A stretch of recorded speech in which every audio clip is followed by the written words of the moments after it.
Welcome to Novara Live. I'm Michael Walker. Later in the show, I'll be joined by David Adler. Before that, though, we have a pretty special guest. Earlier today, I spoke to Francesca Albanese. She is UN Special Rapporteur on the occupied Palestinian territories. We've shown a number of clips before of her on Novara Live, so it was a real honour to speak to her. Later in the show with David, we'll be discussing MSNBC cancelling Mehdi Hasan's show just 2 weeks after he gave a very tough interview to Mark Regev. So some suspicions there that there could be some sort of connection. Also Esther McVey, humiliated by the Question Time audience on the issue of Israel-Palestine. Stay tuned for all of that. The Israeli bombardment of Gaza has resumed after a 7-day ceasefire came to an end this morning. The Gazan Health Ministry say 109 people have already been killed. Both Israel and Hamas have blamed the other side for the breakdown in the truce. Israeli spokesperson Alon Levy said this at a briefing. Unfortunately, Hamas decided to terminate the pause by failing to release all the kidnapped women. Having chosen to hold on to our women, Hamas will now take the mother of all thumpings. Hamas said the blame for the breakdown lay with Israel, which had, quote, persistently rejected offers of hostage releases. They released a statement which said this: throughout the night, indirect negotiations unfolded to extend the truce, within which we proposed exchanges involving prisoners and elderly people, as well as the handover of bodies and Israeli detainees who lost their lives due to Zionist bombings. Whatever the reality, as to the reasons for the breakdown of talks, the cost for Gazans will be the same. James Elder is UNICEF's global spokesperson. He's currently in Khan Yunis in Gaza, and he spoke to Al Jazeera hours after the ceasefire ended. I've been coming here every day for a week, and there are now children I know by name, teaching a few kids to juggle, something to break the moment, to break the spell of what they're under.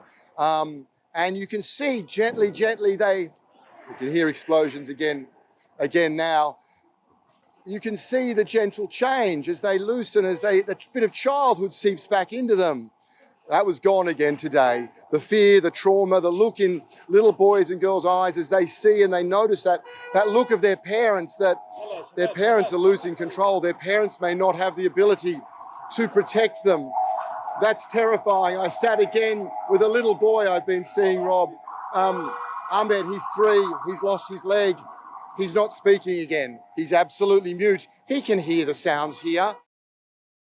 He's lost a leg.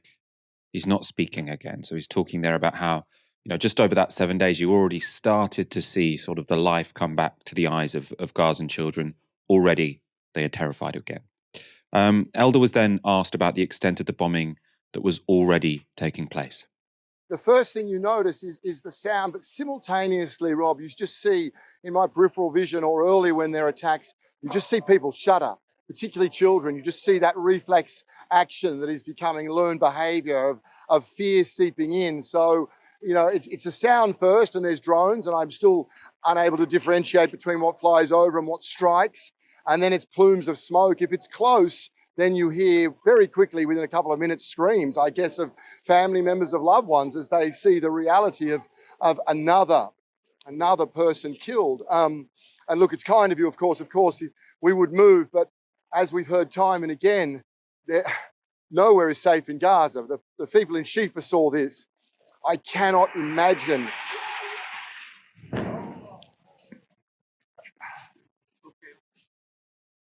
I cannot James, imagine. if you need and the team need to get to safety, do so. To this hospital. Of course, we don't know what safety looks like. There are hundreds of children, Rob, in this hospital who don't know what safety looks like. The medical staff, there is no bunker here. It's not the Ukraine. No one knows what safety looks like. They know what fear looks like. They know what death looks like. And we pray that those who have the influence to stop this, to end the trauma and end the killing, also understand what their fear and what death for the children of Gaza looks like. It's quite amazing there, wasn't it? Sort of seeing all of the people sort of going about their daily business behind the guy from UNICEF. There's something going overhead. Was it artillery? Was it a rocket? It's unclear. But everyone, an initial look, but then going on with their day. Obviously, this is very, very normal if you live in Gaza. To find out more about the humanitarian situation in Gaza as the truce breaks, I spoke earlier to Francesca Albanese. She is the UN Special Rapporteur on the occupied Palestinian territories. I began by asking her if she had any insight into why the truce between Israel and Hamas broke down. Well, it was announced to be a temporary ceasefire, so just to give a moment of respite to the people in Gaza, but it was also the outcome of a negotiation to have the liberation of hostages in exchange for the liberation of Palestinians largely arbitrarily deprived of their freedom.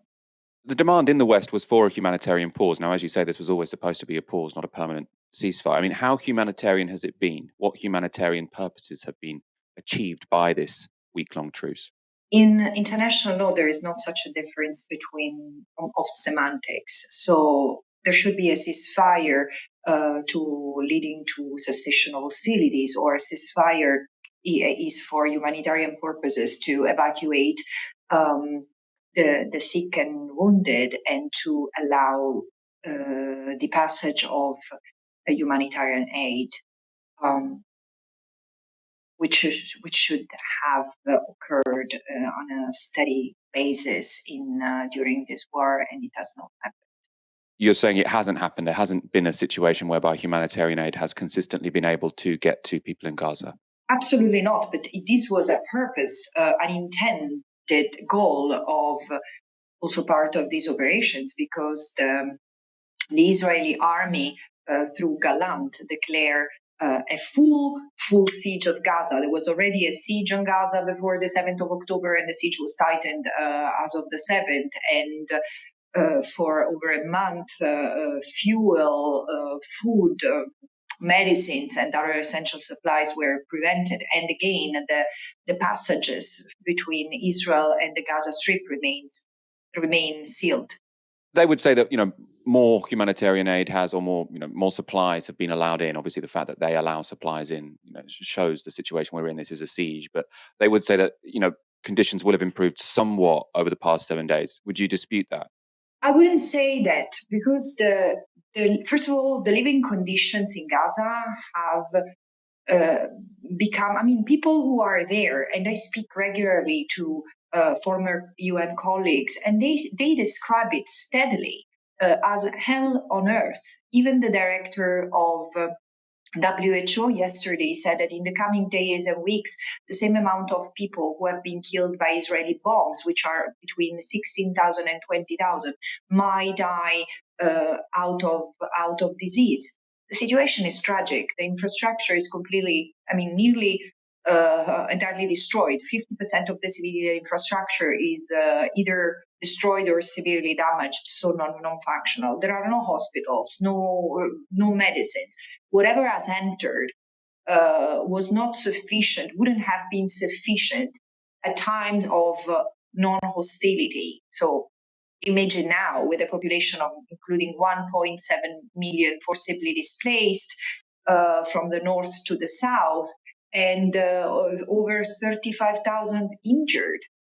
So fighting has resumed now. I want to read you a quote from Antony Blinken. So he's US Secretary of State, and see how seriously you take it. So he said, the imperative for the United States is that the massive loss of civilian life and displacement of the scale that we saw in northern Gaza not be repeated in the south. Do you see that as reassuring that the US is now making those sorts of noises, or do you see this as just hot air? It's better to say that rather than staying silent and keep on reciting the mantra of self-defense. At the same time, it doesn't reassure me, because I've just seen the plans of the parcelization of Gaza that has been put forward by the Israeli army. So they are creating areas to push the people out of also what remains of the south. So there is it's becoming more and more real, the risk of deportation of Palestinians into the Sinai, and it's unfathomable. And when you say deportation to the Sinai, I know this is the language that Israeli politicians have used. We've spoken about it lots on this show. From your perspective, what could that look like practically? When you say there is a risk of deportation to the Sinai, what would that be? A sort of agreement between Israel and Egypt, and then them sort of just bombing to the extent that there is no choice for people but to leave? What are we talking about here? No, there is no choice whatsoever, because what Israel has put forward, what I call the parcelization of Gaza, is a plan where the army has divided all the land in zones.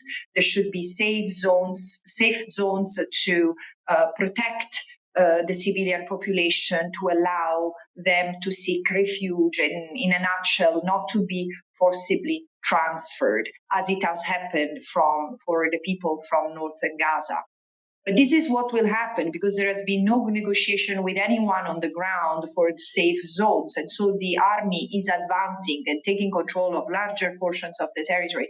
So what's going to happen is the people will be amassed, as it's happening already, toward the south and toward the Egyptian border. And what's going to happen next? One way or another, if Israel is not stopped, these people will be forced to flee somewhere. And the only exit there is Gaza into the Sinai. But this has been the design suggested by some Israeli leaders since the very beginning. And also, let me say, the Sinai, the Egyptian solution, has been evoked by many, even before in Israel, before the 7th of October, saying the Palestinians should leave Gaza, because again, this is another way for Israel to get rid of the Palestinians over the land that many Israelis see as the land of Israel. It's incredible. It's incredible that it's happening in 2023. You say if Israel can't be stopped. I mean, do you have a sense of how Israel could be stopped? Where do you have hope for how there could be a resolution to this that isn't the one you've just painted out? Absolutely, because the entire international order that emerged out of the ashes of World War II is designed and has in itself methods to stop abusive powers. And again, no one here denies the fierce attack that Israel has suffered and the many Israelis. This is out of question. Israel has the right to protect itself, its territory, and its citizens. But what it's doing has nothing to do with that. It's about, violating international law at the expense of the Palestinians who remain protected people under international law, and Israel should ensure that. So because Israel is violating international law through and through, there should be measures taken against Israel, the measures afforded by the UN Charter, like diplomatic, political, and economic measures. And none of it is being considered for Israel, not even the suspension of transfer of arms, of weapons. Is it being considered by anyone? I suppose what I want to get a sense of is, do you have an awareness that there is a push to hold Israel to account from some countries, some governments, but other governments are blocking it? Obviously, the US is Israel's biggest supporter. But, are there any waverers, or do you just see that, everyone is basically sitting on their hands at the UN? Look, not in the West. The West is almost entirely aligned with Israel so far. And it's incredible to me, given the level of destruction, devastation, and the death toll in Gaza. There is a change in Europe because there are a number of principled countries who are taking a different stand, but it's not going, they're demanding accountability, but it's not going as far as demanding like coercive measures as it has been done with Russia. But outside of the West, yes, of course, there is such a demand by some member states in the global South, but not as strong as it should be. I want to go back to something you said a moment ago about Israel having a right to protect itself, and I know there's been some ambiguity about this because you said recently at a conference or a press briefing that Israel, as an occupying power, doesn't have the right to defend itself. So, what is the international law here? What does, obviously there's all of these laws when you are at war, so proportionality, etc., not targeting civilians. But what is international law when it comes to Israel having the right to make war against Gaza or to defend itself against Gaza or to defend itself against Hamas, to use the words of the Western politicians? I mean, what is the law here? I agree with you. There has been so much ambiguity. And I think, in fairness, a bit of it depends on language, on semantics. Because, again, I'm very careful with the language. And I say Israel has the right to protect itself, its citizens, and its territory. And so it had absolutely the right to also repel the attack and also take action against the rockets, for example.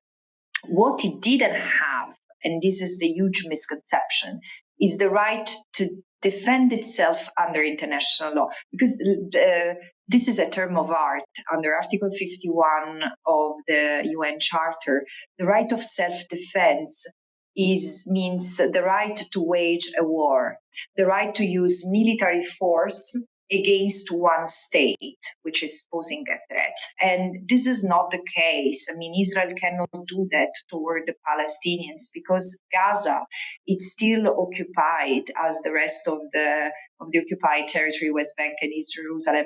And there is even jurisprudence of the International Court of Justice that stipulates that the right of self-defense in the form of the right to wage a war cannot be claimed against the population maintained under belligerent occupation. But this is why, since the very beginning, Israel has insisted in qualifying Gaza as enemy or hostile entity, which is one of these other legal concepts that Israel crafts that doesn't exist in international law. What's a hostile entity?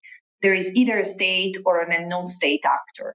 And against a non-state actor, you cannot wage a war. All the more as the risks, the threats against Israel emanates from the territory it maintains under belligerent occupation and also a blockade.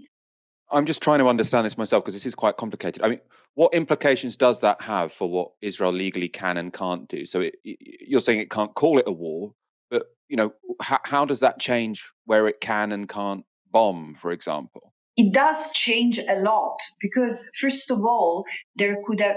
Okay, if Israel, I vented in other contexts and it has not been taken seriously, the hypothesis that has worked in many other contexts of having a UN-led military force intervening. Israel has always been against any form of a multilateral intervention, but this has worked elsewhere in the world. But however, if Israel wanted to carry out operations, there were two things. Those responsible for the attacks on the 7th of October had to be brought to justice. So one step could have been to go to the ICC and give mandate, including from the Israeli side, because Israel is not party to the ICC. But however, for investigation and prosecution. But the other thing, Israel wanted to neutralize targets, could have had targeted military operations, because, by the way, illegal as it might be, in the unilateral withdrawal from Gaza in 2005, Israel retained itself the right to carry out strikes. And it has always done. And again, without debating the illegality of it, because this is another issue, it could have carried out individual selective targeted strikes. It has not done so. It has bombed entire civilian neighborhoods, churches, mosques, bakeries, the sewage system, the water plant, UNRWA schools and hospitals. The level of devastation is immense. And even Israel admits that out of the almost 20,000 victims, between 1,500 and 2,000 were combatants. It means that 90% of the victims are civilians. Is it possible that one of the most sophisticated military powers in the world could not avoid this carnage? Could you talk about some of the attacks Israel has made against the UN specifically? So it's constantly sort of suggesting that UN agencies especially are sort of one and the same as Hamas. their representatives at the UN General Assembly sort of have been turning up in yellow stars to sort of invoke Nazi Germany. I mean, is this having an effect? Does the UN feel cowed to some degree, do you think? Oof, I cannot respond on behalf of the UN because, I mean, many UN staff members, many agencies have been targeted at one point or another by the vitriolic attacks of some of the Israeli officials. It's against UN rules and basic decorum, I would say, also calling for the dismissal, for the resignation of the UN Secretary General. I would say this is unprecedented in the history of the United Nations, but in fact it's not, because there is a precedent. Madeleine Albright asked for the resignation of the then UN Secretary General who uttered words of condemnation for the operation that the US was carrying out in the Middle East. I think it was Iraq. So, but it's very inappropriate. And being on the receiving end of continuous smear campaigns simply for advocating for the application of international law and for choosing a path of justice and humanity for both Palestinians and Israelis, I can say, I mean, it's really disturbing. You are UN Special Rapporteur for the entire occupied Palestinian territory. So can we just end by me asking you briefly to talk about the situation in the West Bank over the past few weeks? It's horrible. It's horrible. I mean, again, as someone who has lived there and who has engaged on the question of Palestine with Palestinians and Israelis for over 15 years now, it's really hard to process how things have simply collapsed. In the West Bank, since the 7th of October, the attacks by armed settlers and soldiers against defenseless Palestinian community have skyrocketed. And there are over 20 communities, both in rural areas and so small villages and Bedouin communities, who have been forcibly displaced. So they have packed their belonging and gone because they didn't have any means to protect their children from the violence of settlers, who have been armed, by the way, by Israeli ministers like Ben-Gvir.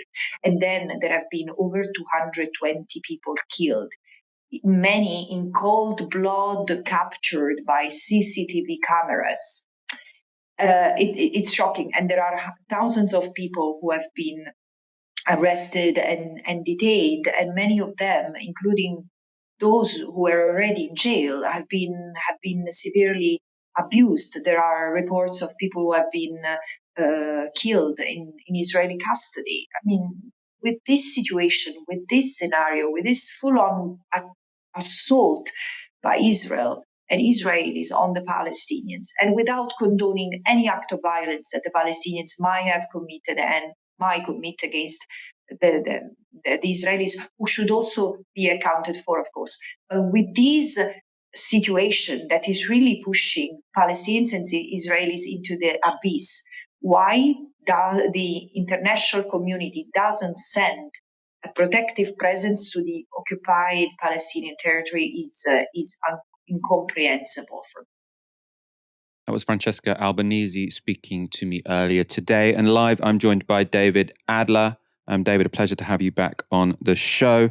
Quick thoughts on that interview before we get on to Israel's war plans, what they might be? I've got a lot of thoughts, and I think that it's going to take a sort of more panoramic reflection on where the international community is at. There are some sources of hope and inspiration. We're seeing some mentions of Palestine coming out of COP28, for example. Gustavo Petro of Colombia, who's been very clear-minded, brave, courageous on the question of Palestine, explicitly linking the question of the climate crisis to the prospects for a free Palestine. But in other areas, I think we've been, tremendously disappointed. In the segments today, Michael, we'll get into the questions of what's happening, particularly in the sort of Anglo world between the United States and the United Kingdom, and few surprises there in terms of the degree of kind of reactionary endorsement of the ongoing genocide in Gaza. But I think more surprising and worth more interrogation from our side and more kind of thought and consideration over the coming weeks and months is why the international community elsewhere has been rather slow on cohering around a set of demands and making substantive moves to either break diplomatic ties. We've seen too few nations move ahead with breaking diplomatic ties. Just we've seen on the European continent, for example, Israel just recalling its ambassador, but Spain not even, which is seen as a kind of beacon of hope and courage on the European continent, not moving fast enough. But even in countries where we would expect there to be a much more principled position towards a more multilateral response, I think there's a dog that's not barking, and it's worth us spending a bit more time to think about why that is the case and what is going to require to overcome the kind of muted response of the international community as the ceasefire gives way to a new round of genocidal violence across both Gaza and the West Bank. With fighting resuming in Gaza, attention turns once again to Israel's war plans. And the Financial Times has a new write-up. So they say Israel plans long war and aims to kill top 3 Hamas leaders. Now, the FT say that according to several sources familiar with Israeli preparations, the campaign against Hamas will stretch for a year or more, with the most intensive phase continuing into early 2024. They write this. The multi-phase strategy envisages Israeli forces who are garrisoned inside North Gaza making an imminent push deep into the south of the besieged Palestinian enclave. The goals include killing the 3 top Hamas leaders, Yahya Sinwar, Mohammed Daif, and Marwan Issa, while securing a decisive military victory against the group's 24 battalions and underground tunnel network, and destroying its governing capability in Gaza. Ominously, the Financial Times spoke to a source who said this: Gaza City isn't finished yet, nor fully conquered. It's probably 40% done. For the north as a whole, it will probably require another 2 weeks to a month. So, I mean, you've all seen to what extent Gaza City is completely destroyed. Apparently, that's only 40% done. I suppose potentially what they're doing now. So, most of the damage was done from the skies, right? It was done by bombing. They are now essentially occupying North Gaza. So, I wonder if they will be spending a lot of time trying to destroy those tunnels. Most of the fighting is now expected to be focused, though, on the south, including Khan Yunis and Rafah. Heavy bombing in the south could, in theory, be even more deadly than Israel's heavy bombing in the north. There are around 2 million people now in the south of Gaza, and they have no other part of Gaza to flee to. So before, when it was a bombardment of the north, they could tell people in the north to go to the south. Where are the people in the south supposed to go? In response to concerns such as that, Israel has suggested Gazans can stay in the south, but they could assemble in a 17 square kilometre safe zone labelled the Al-Muwassa safe zone on this map. There is no suggestion how such a small part of Gaza could sustain life there. As for the purpose of all this, the FT have this report, or it's from the same report: a transition and stabilization phase of the war, which will follow the main ground campaign, is intended to prepare Gaza for a new post-war order without Hamas. Several insiders said the Israeli government had so far refused to engage on whether the Palestinian Authority, the weak body that administers limited parts of the occupied West Bank, would be positioned to retake control over Gaza. No one, not even the US, can talk to them about this, said one of the people familiar with the discussions, emphasizing Prime Minister Benjamin Netanyahu's need to keep his far-right coalition allies on board. Regardless, Israeli officials maintain that they are committed to first achieving the original war aim, eliminating Hamas as a threat from the Gaza Strip, no matter what comes afterwards or how long it takes. The main difference now that Hamas doesn't understand, we have patience. Everything changed on October the 7th, said one of the people familiar with Israel's plans.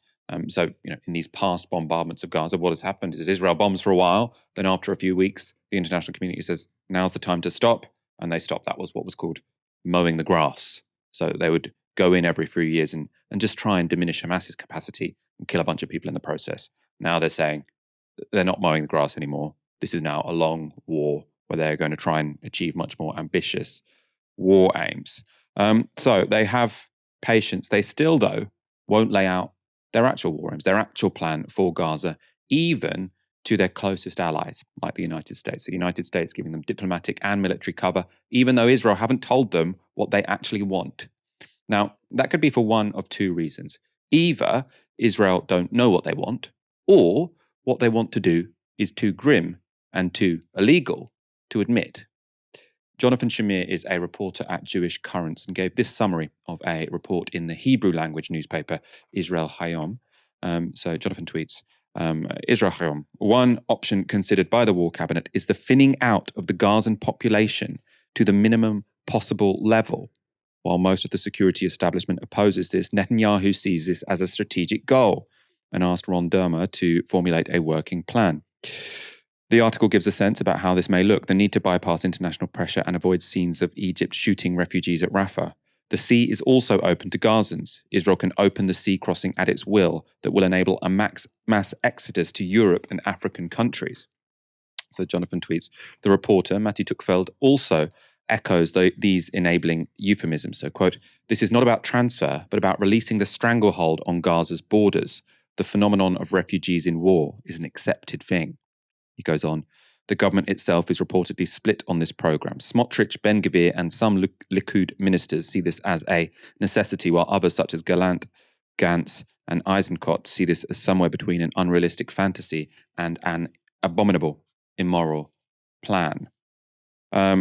So they are discussing how do we get rid of everyone in Gaza, essentially. That's what that means. That's what that translates as.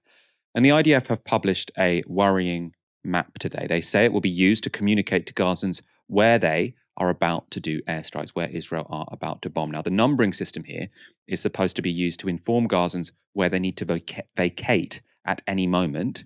And the IDF website where this map is up says, quote, please pay attention and check this map. Anyone who sees the block number in which he lives or is near it must track and follow the instructions of the IDF through various media outlets and obey them. It is a way to preserve your safety, your lives, and the lives of your family. So everyone is supposed to remember the number block in which they live and then constantly have their eyes peeled for what the media is saying. Very, very difficult in a place with not much electricity. Notably, though, it has this area beyond the Gazan border in Egypt, which is called the buffer zone between the Gaza Strip and Sinai. So when they're talking about how are they going to actively depopulate Gaza, having written on a map that this is a buffer zone in Egyptian territory.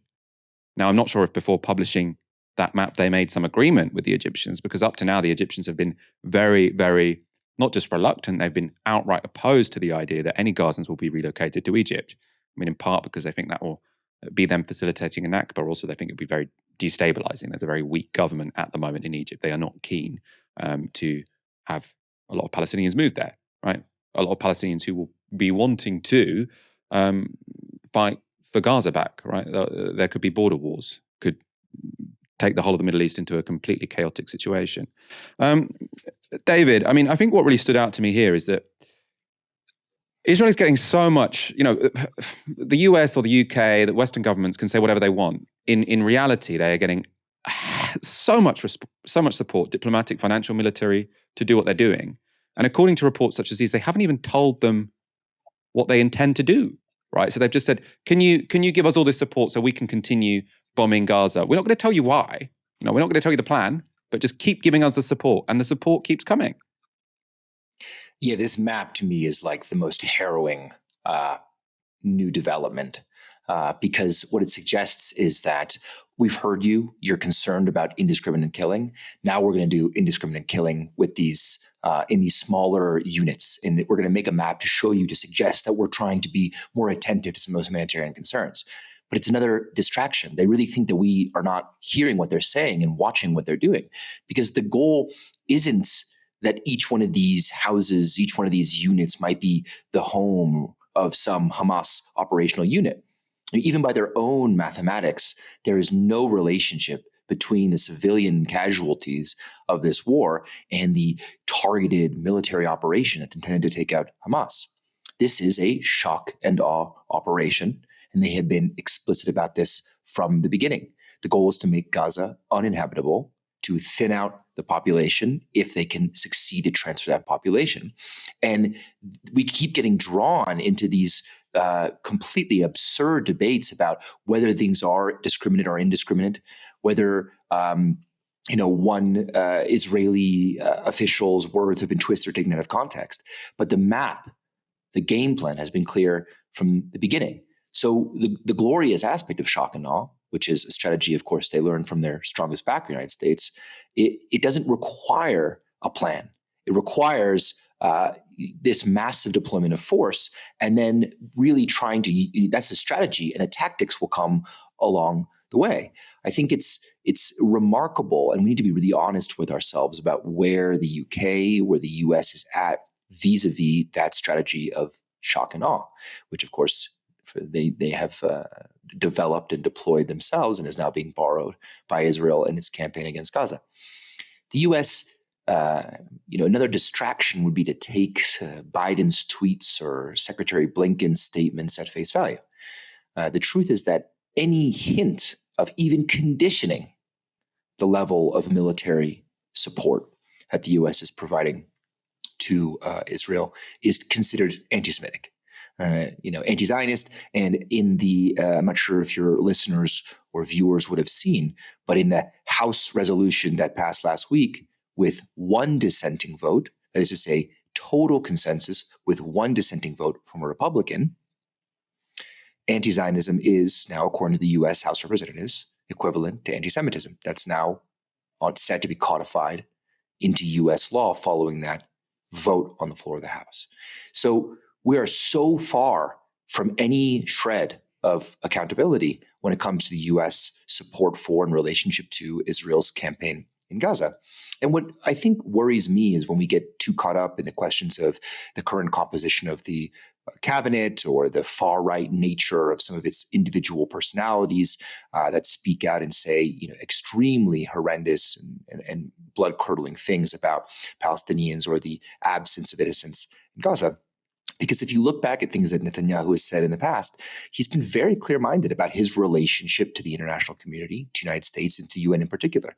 He's been very clear-minded about what it would mean for the UN to try to step in and temper down Israel's behavior. He said very clearly in a home video that's recorded and now available for public view, we'll tell them to go fuck themselves. And the US, they're going to back us regardless of what we do. And that's what we're seeing now. We're seeing that conviction, that 2-decade-old conviction, be tested in reality and be tested to be true. Netanyahu was right, that the relationship with the US has proven to be so unbreakable, so unshakable in the face of these horrendous crimes against humanity, that there's almost nothing that I can imagine, save for the deployment of literal atomic power on the space of Gaza, that could provoke a reaction substantially reducing the US diplomatic support and legal protection for Israel in this present campaign.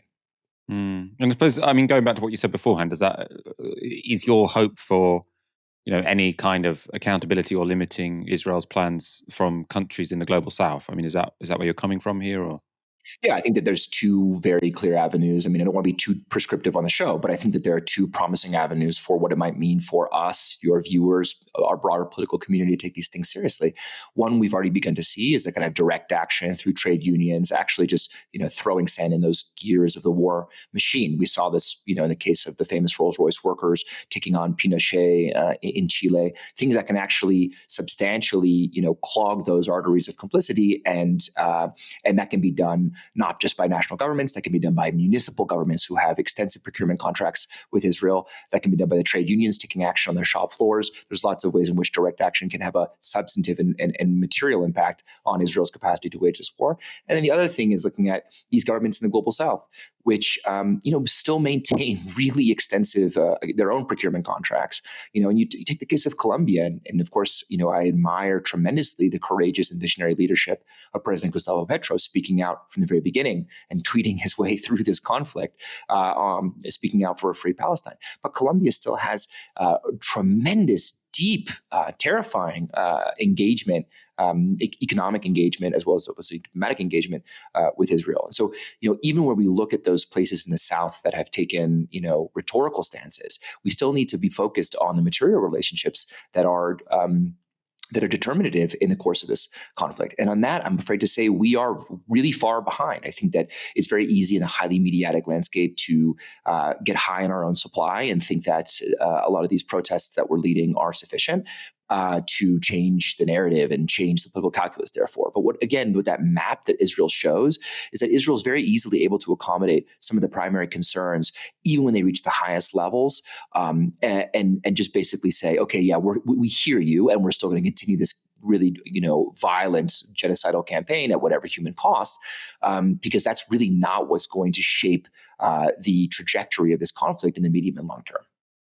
Mehdi Hasan has been one of the few mainstream hosts in the Western world who has put proper scrutiny on Israel's actions in Gaza. That's included highlighting the genocidal statements from Israeli leaders, as he did here. When it comes to quote-unquote intent in the context of the Genocide Convention, listen to what Israeli politicians and generals themselves have said. Cabinet ministers like Yoav Gallant, the defense minister, who said Israel was fighting human animals and ordered a complete siege on the Gaza Strip, no electricity, no food, no fuel. Or Energy Minister Israel Katz, who said no electrical switch will be turned on in Gaza, no water pump will be opened, and no fuel truck will enter until the Israeli abductees are returned home.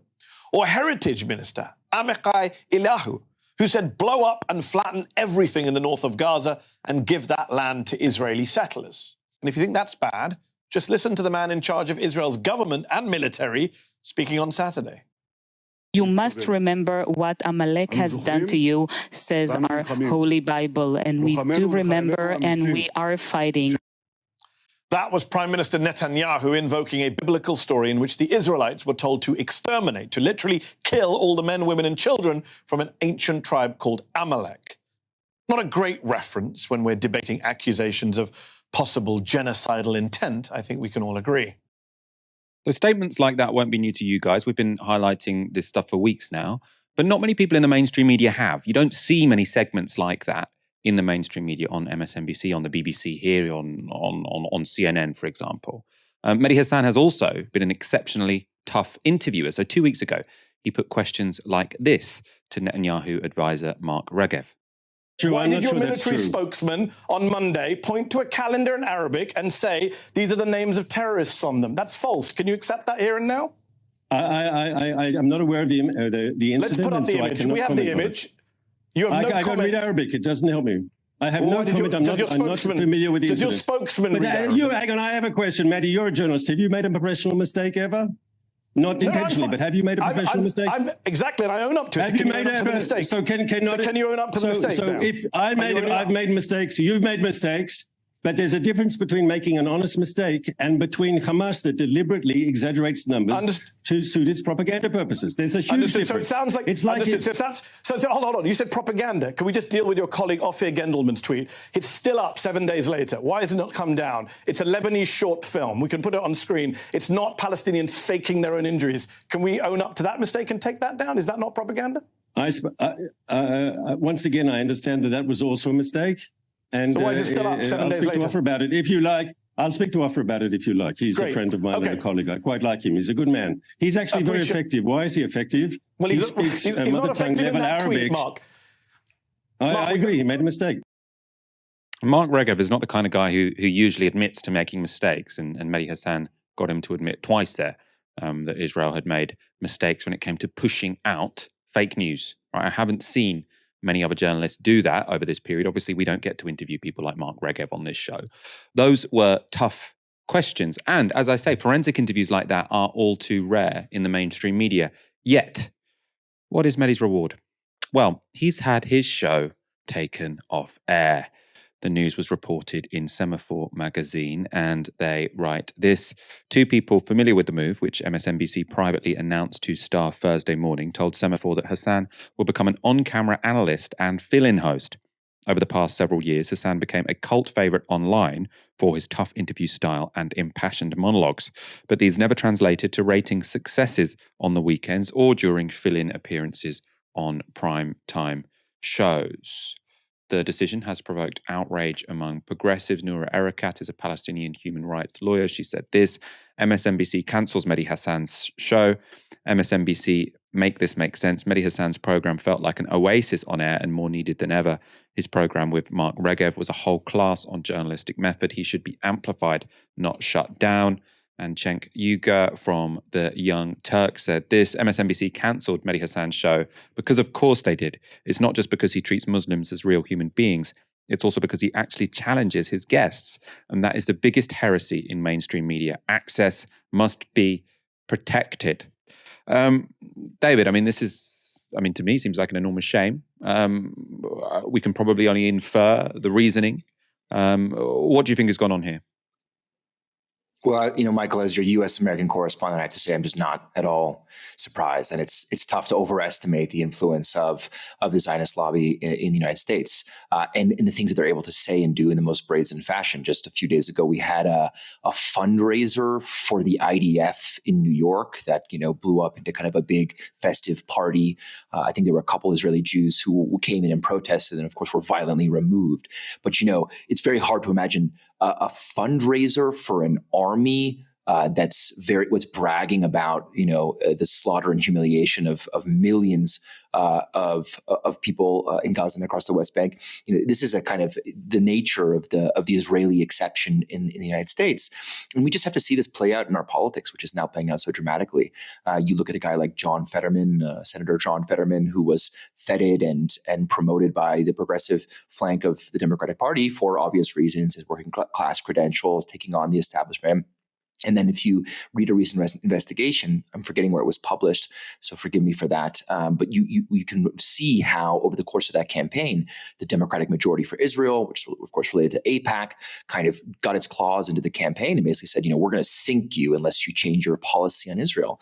And now this guy is draping himself in the Israeli flag and has become one of the biggest kind of apologists for the present unfolding genocide in Gaza. Meanwhile, on the steps of the U.S. Capitol, there's a vigil and for the ceasefire and people, trying to speak out about Palestinian plight, and there are like 6 people holding candles. It's tough to overestimate the extent to which the Zionist consensus in the U.S. is not just signed and sealed, but vacuum sealed. It's almost impossible to break. And I think this has to do, it's helpful to get a bit into the weeds, it's not that much in the weeds, on U.S. politics for just a moment. We are, I think, the only country in the world that has congressional elections every 2 years. Obviously there are parliaments that are dissolved and come back around the world, but we have fixed congressional terms of 2 years, which means that our members of U.S. Congress have to run campaigns and be reelected every single 2 years. Now, of course, those are huge consequences and related to the extent to which we can actually govern the country when 18 of every 24 months are spent fundraising and managing a campaign. But it means that our electoral system at the congressional level is extremely porous. Now, we've seen groups like Justice Democrats come around and take advantage of that porousness through primary processes that can guarantee a voice or a space for progressive politics.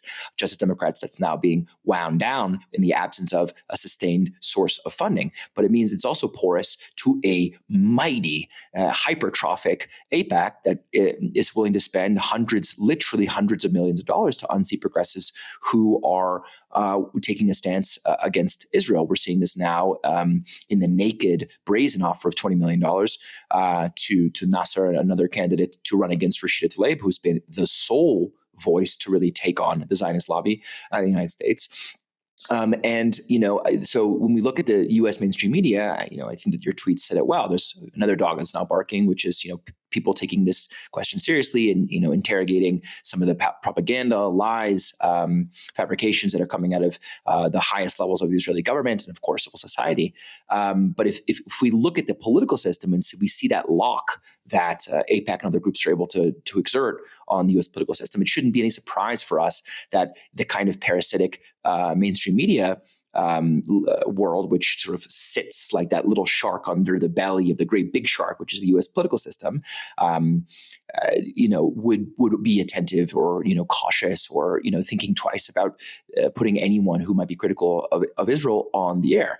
And Mehdi, I just think crossed enough of those lines that someone said, okay, we've had enough of this of a guy who's giving token appreciation to the Palestinian cause, and it's been too much. And so it shouldn't come as any surprise to us, I think, because this is a very long-standing unspoken tenet of the U.S. kind of mainstream media world, which is you just don't do that. You just don't call bullshit on the Zionists, and you don't speak too loudly on behalf of the Palestinian cause.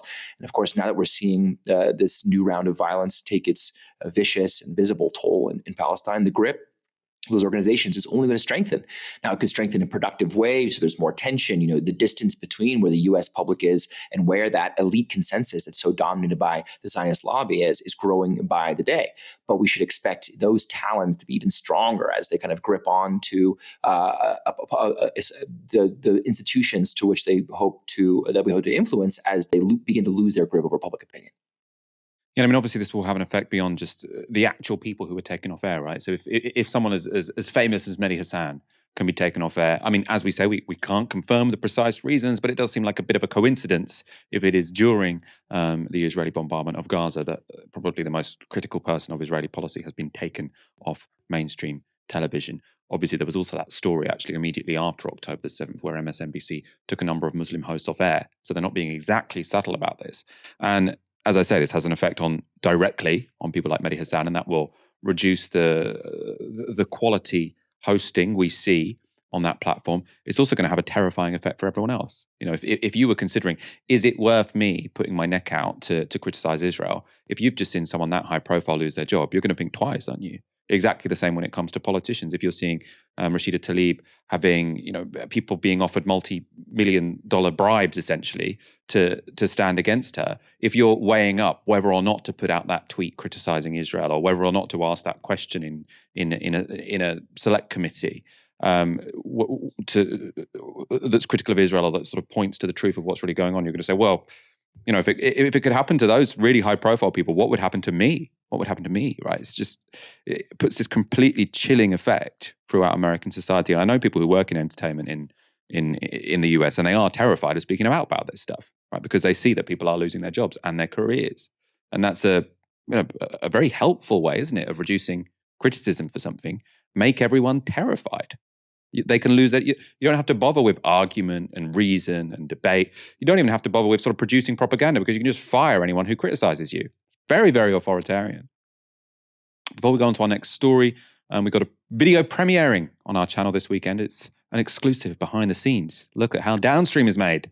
Ash and Aaron talk about how the show got started and what they have planned for 2024. The video will be available on our channel from 3 p.m. on Sunday. There's a link in the description below. Esther McVey has recently been promoted to be the Government Minister for Common Sense. Yes, I'm not joking. That is how they briefed her new role. She recently put that common sense into action on Question Time. Esther, the government has been in lockstep, as indeed have Labour, with America, saying, you know, that the time was not right for a ceasefire. I mean, Joe Biden is saying now, extending the truce is America's goal, to keep this pause going beyond tomorrow. Is the government's position changing along with that? Well, I think we are all pleased there is a pause. We're pleased that hostages are being handed over. We're pleased that humanitarian aid is getting into Not to northern Gaza.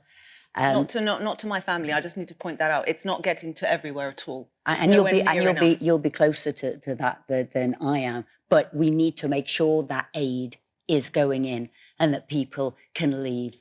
But Israel is saying at the moment, as I say, as we're broadcasting now, it could change, that they're going to start fighting again tomorrow.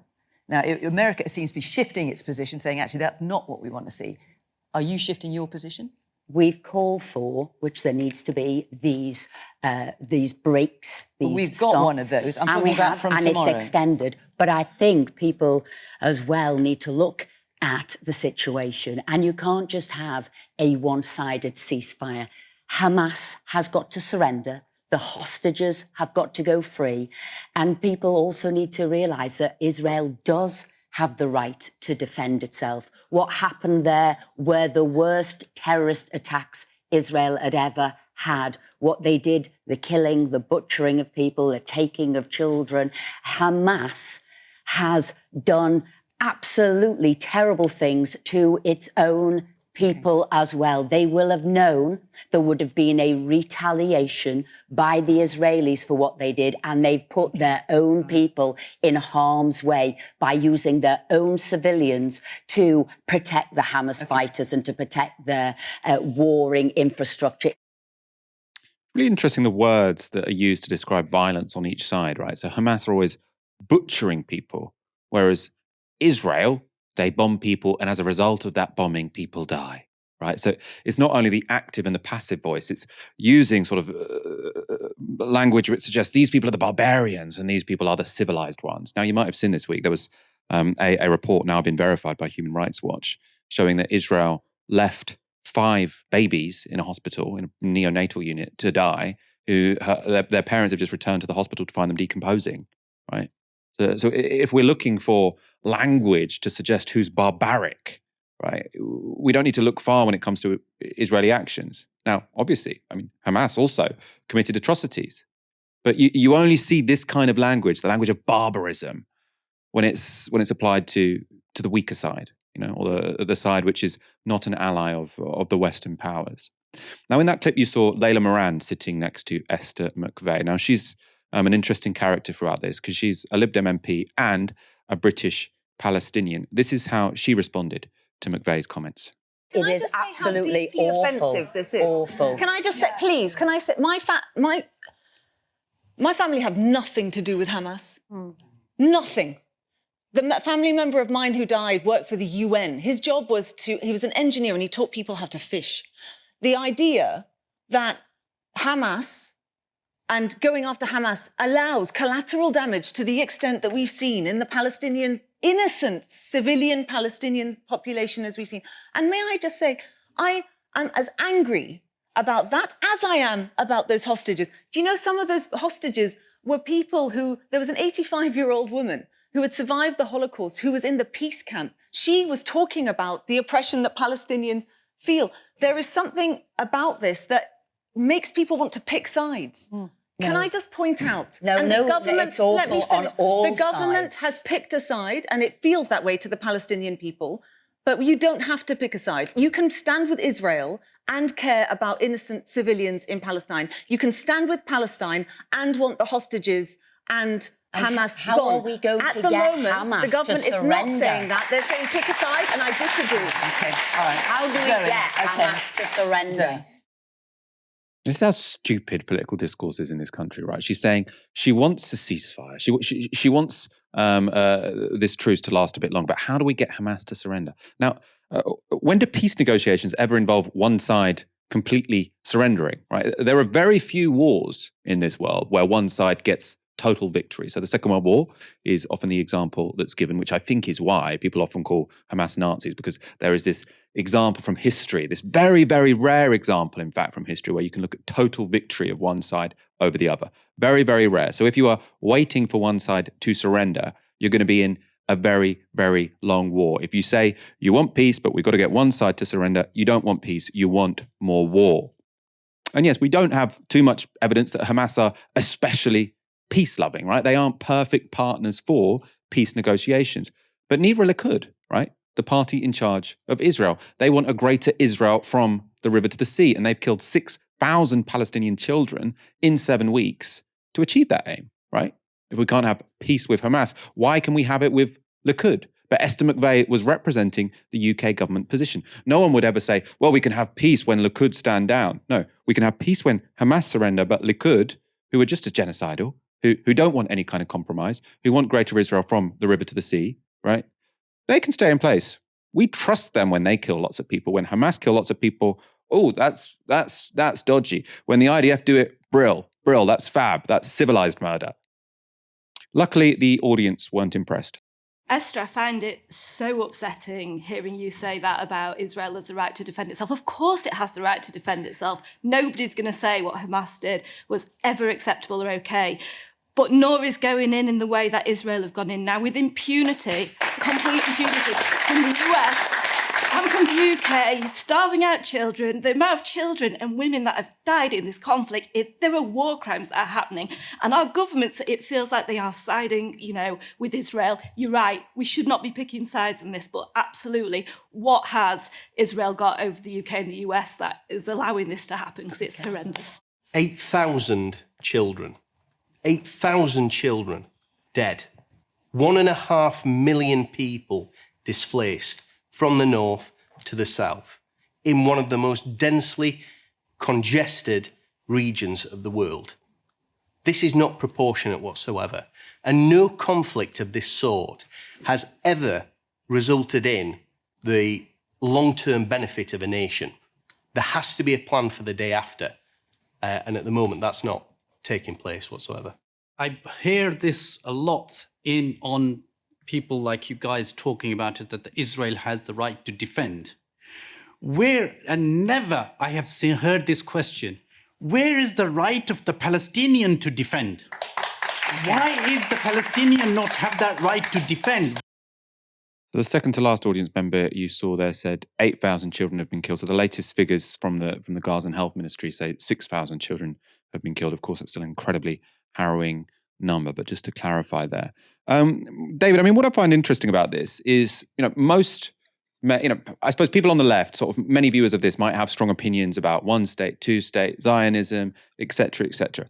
For most people in the public, they just don't like seeing thousands of kids being killed, right? They don't trust our government when our government says, oh, no, it's perfectly moral and decent to kill all of these kids. That's fine. They've got good reason to do that. They're completely justified in killing 6,000 kids over the course of a few weeks. People just don't really buy that, do they? I think Israel's in kind of a bind because on the one hand, you're totally right. We're seeing a global reaction to the images that are impossible to contain. Even if they block internet access and cut off electricity, the world is witnessing this genocide hour by hour, day by day. And that's a problem for Israel as the global view of their project and of Zionism more generally begins to shift and shift rapidly. But on the other side of that bind, Israel cannot stop this war. It does not want to stop this war. And part of that is because the rules of war are so much more latitudinous, provide so much more diplomatic and legal cover for a government than committing atrocities in so-called times of peace. So Israel is going to be able to do the things it wants to do in Gaza much more if it sustains a long war. And also because of the domestic political benefits that are provided by war. This isn't a logic that many people were saying was, motivating Putin, for example. If you read the work of Volodymyr Yashchenko, making the case that there are domestic motivations for starting war that have to do with the mobilization of society, of shoring up political support for an otherwise unpopular government, which is the same political logic that we see playing out following many months of protests on the streets of Tel Aviv and elsewhere against the behavior of Netanyahu, convicted on corruption charges and facing down political trouble for the erosion of separation of powers between the political and the legislative or executive and judiciary. So there is that tension, which is that Israel is making a bet. Israel is making a bet that you will forget. Israel is making a bet that you will lose your capacity to stomach these images, that you'll turn off the telly, that you'll stop sharing on social media some of these stories. And that's a gamble because they know that the longer this war goes on, the more people are going to see, the more sustained erosion of public support there's going to be around the world for the Zionist project. And that's, I think, where we are now. When Israel talks about a long war, what they're talking about is buying themselves the diplomatic and juridical space and latitude to do whatever they want, wherever they want to do it. But they're also making a gamble that you're going to get tired of this conflict, that you're going to stop showing up to demos, that people are going to begin to think about other things and just get swept in the sort of sea of time.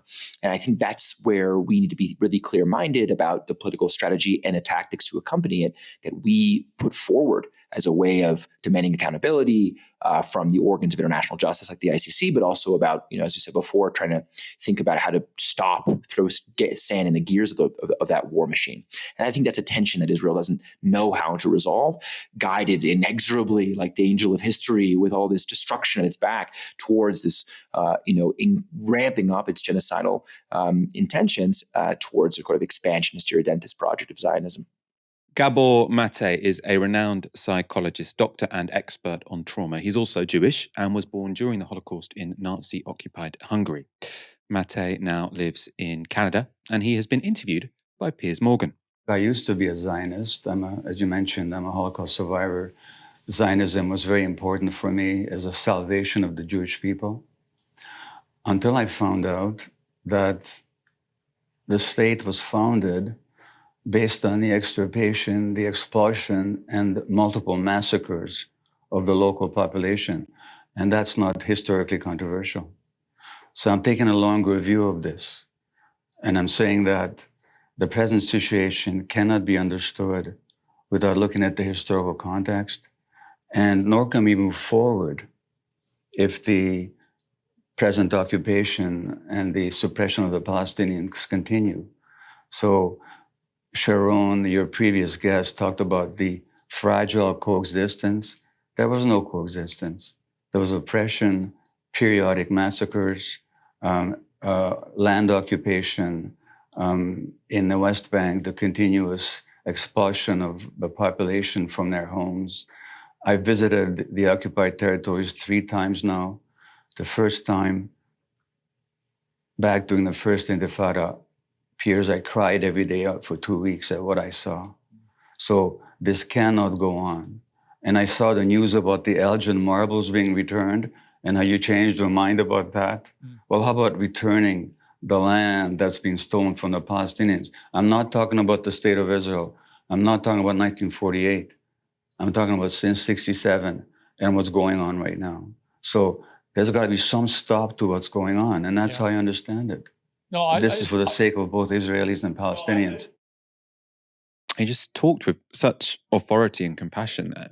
I mean, you know, he's famously a psychologist who's an expert in trauma, right? He knows how to talk about these things. Just sort of speaking with that deep compassion, I think, was incredibly disarming for Piers Morgan. I thought actually quite moving listening to that. Let's take a look at another part of that debate. I completely agree with you. This is a never-ending cycle. I guess from the Israelis' point of view, what happened on October the 7th was on such a gigantically horrific scale. I do get a sense that Israel is in a collective sense of trauma and that they are determined that Hamas should not be allowed to perpetrate such a massacre again. And they are on record, Hamas, just 2 weeks ago, their spokesman are saying they would do it again and again and again if they can. So that represents a clear existential threat to the security of people in Israel. So I guess my question for you is, what should Israel's response be? Everyone is increasingly concerned about what is going on in Gaza. Clearly, the loss of civilian life is on a catastrophic scale.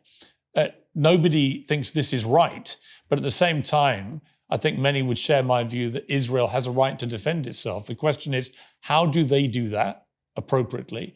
And how do they get rid of Hamas, if indeed you think they should get rid of Hamas?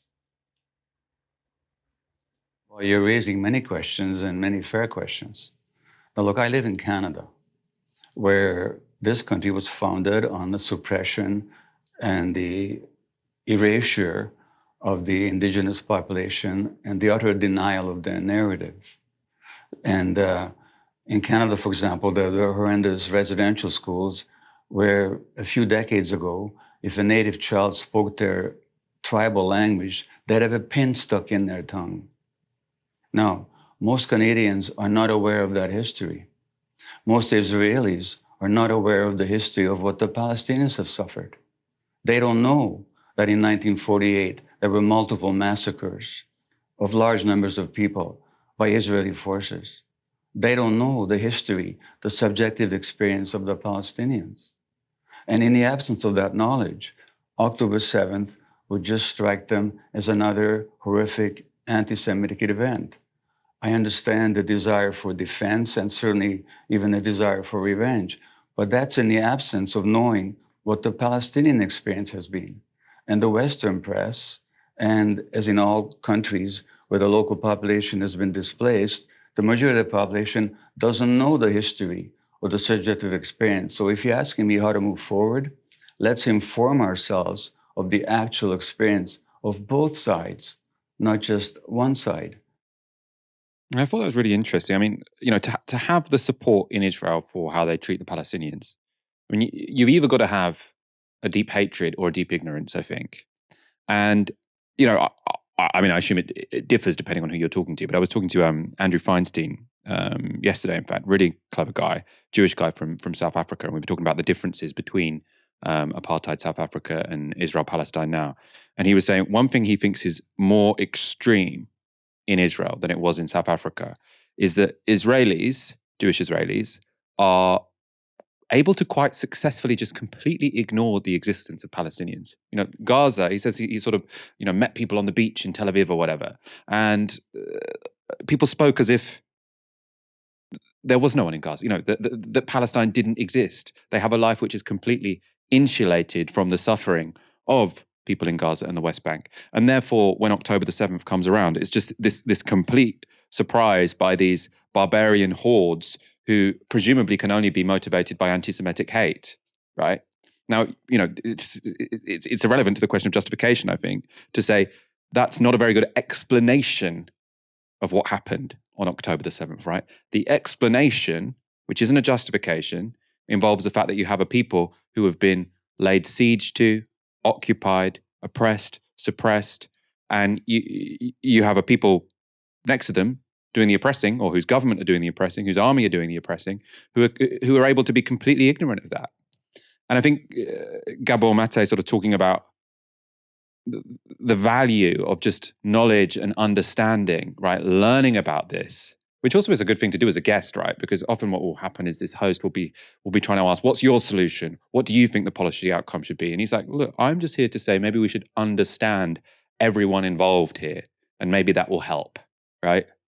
You know, it might not solve the goddamn problem, but it can't hurt, can it, to bring about some understanding? I mean, it can hurt Israel or the Israeli government ambition to have a greater Israel, because obviously if people understand more the situation of the Palestinians, they are going to be less accepting of the genocidal war that Israel are currently mounting. But if you have any ounce of humanitarianism in you, then understanding is not going to hurt. Gabor Maté went on to directly address the question of whether Israel has a right to defend itself. Israel has the right to defend itself. Every country does. But Israel has no right to impose an occupation on people. Now look, I was born in Hungary. In 1956, when I was 13, studying for Bar Mitzvah, there was the Great Hungarian Revolution against Soviet occupation. And it was after that revolution that we became refugees and came to Canada. Now, did Russia have the right to defend itself against the Hungarian revolutionaries? You know, so, and mostly when we talk about Israel's right of defense, we're taking isolated Palestinian actions, but we're not saying that this population also has the right to defend against the occupation. I'm not justifying the terrible events of October the 7th. I'm talking in the absence of historical awareness. It all just looks like Israel defending itself. But against whom? Against the population that has been massacring in a number of thousands for 80 years and taking their lands and destroying their homes and jailing their children and torturing them.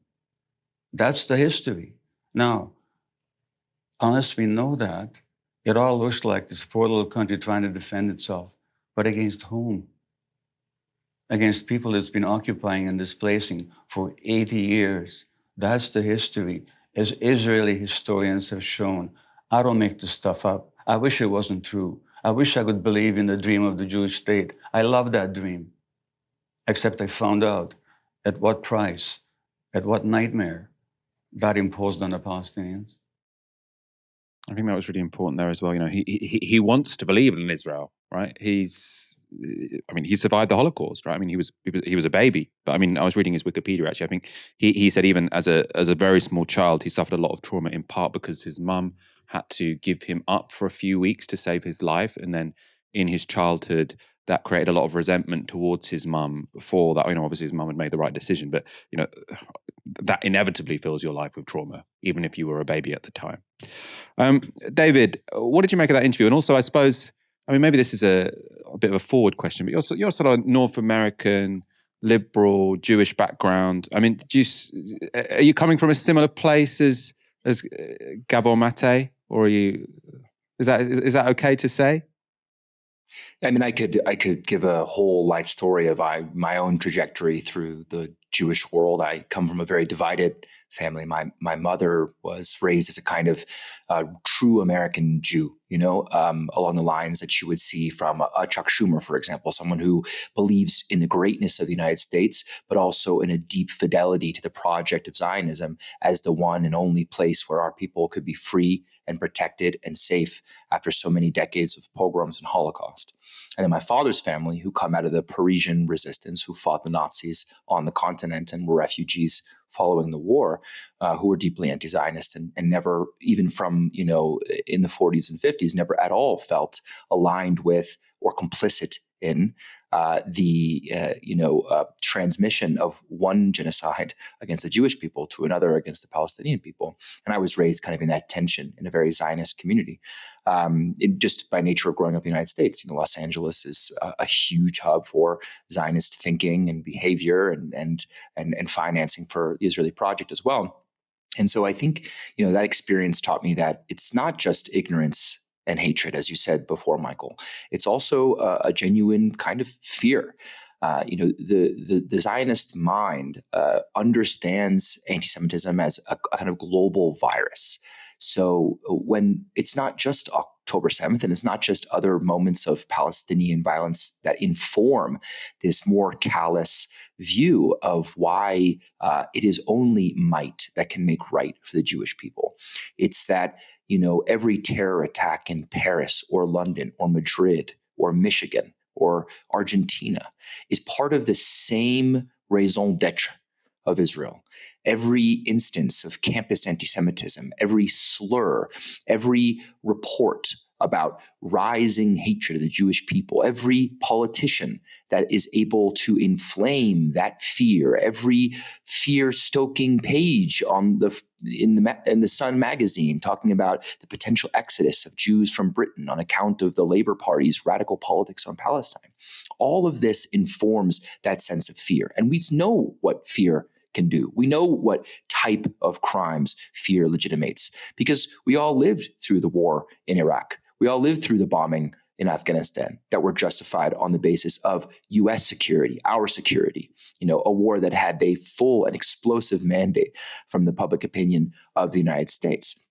And so I don't think that it's necessarily just, easy to, I hate this language of both sides, that we just need to sit down and promote greater understanding. Because for Israel, this isn't a conflict between Israel and Palestine. For Israel and Israelis and Zionists worldwide, this is a conflict against anti-Semitism, and they trace their view, their conviction to the regional war, right? They consider, obviously, Lebanon, they consider Syria, they consider Jordan, they consider Egypt. These are existential threats that surround the nation of Israel. Right. So I don't believe in this. I think it's easy to get caught up in a kind of Good Friday metaphor or a South African one. This isn't a question of empathy and understanding. Of course, I do believe that those will be critical to charting a path towards a peace process and a solution that provides for the free self-determination of the Palestinian people. But I think it's critical to get inside the mind of what Israel and its Zionist allies across the world are thinking. Now, the problem with that line of thinking is only that it is wrong. It is wrong to think that oppression, dispossession, and occupation are the path to safety for the Jewish people. It is wrong to think that Zionist crimes are the way to instantiate and defend the project of Israel. It is wrong to think that sending weapons, endless military support to Israel makes Jews safer across the world. It is wrong to think that exploding the United Nations in the name of Israeli and Jewish exception is the way to defend the Jewish people. That's the problem. The problem isn't necessarily that Israelis hate Palestinians. I'm certain that a huge, overwhelming proportion do. It's not only that Israelis are ignorant of the Palestinian plight, although Michael, I'm sure you're right that an overwhelming percentage of Israelis are able to live because of Iron Dome and the expansive occupation at the frontiers of the Zionist project in that blissful ignorance. But it is also that deeply rooted fear. And until we can address that logic, that faulty logic, that might will make right, This is the logic that's often cited by Netanyahu, that the weak will crumble, and it's only if Israel defends itself, right? And it's critical for us to deconstruct and dismantle that notion of defense. It's only going to be by proving that Zionism is not the greatest source of safety for the Jewish people, but rather it's the greatest threat to the Jewish people and our safety across the world. It's only by making that case visible and clear that we can dismantle the logic that I think informs the Zionist project from the late 19th century through its present incarnation today. I mean, I suppose, this is a big topic, but it's come up a few times with you and also Barnaby on the show, sort of making a similar argument. And if I was a Zionist Jew, I would respond by saying, what's your evidence? The threat to Jews throughout most of history has had nothing to do with Zionism, right? Why would it be the case that post-1945, the Jews could have had a perfectly peaceful, brilliant existence if only they hadn't created Israel? The experience they just had was of the Holocaust, where 6 million Jews were killed because, not that they were weak, but because they didn't have any means to successfully resist that. So I can see why, after the Holocaust, sort of the Zionist argument that unless you have your own state, you are going to be vulnerable, was persuasive. So, how do you respond to that argument? I'm sure you've spent much of your life having this conversation. So this is more to get you to inform me how this conversation plays out. But how do you respond to that point? Well, I think it requires us to look at the birth of the Jewish nation and get behind the kind of cynicism of what this actually was, right? This was not about responding to the logic of Jewish safety and self-determination. This was about resisting Jewish immigration to places like Britain and the United States that closed their doors to my family, which is the reason why my father's family had to flee eventually from France to Switzerland out to Australia. Now, without overstating or understating the extent to which anti-Semitism remains a very real and virulent strand of social politics that goes around the world, I think we have to take seriously the ways in which Zionism both informs that anti-Semitism around the world, and the number of crimes that are committed with the Star of David, our holiest religious symbol, over the bodies of dead Palestinians. That doesn't make me feel safe. But also, being from the diaspora, having family in places like Australia, places like the United Kingdom, growing up in California, a place that felt very safe for Jews. These are big Zionist communities. There's a certain irony of Chuck Schumer from New York saying the only place Jews can be safe is in Israel, where, you're talking from the United States. Aren't we defending the liberal democratic values of those countries where Jews reside? Isn't that also part of this project, right? As opposed to investing in a war machine that's done in the name of Jewish identity, right? And to totally counterproductive ends.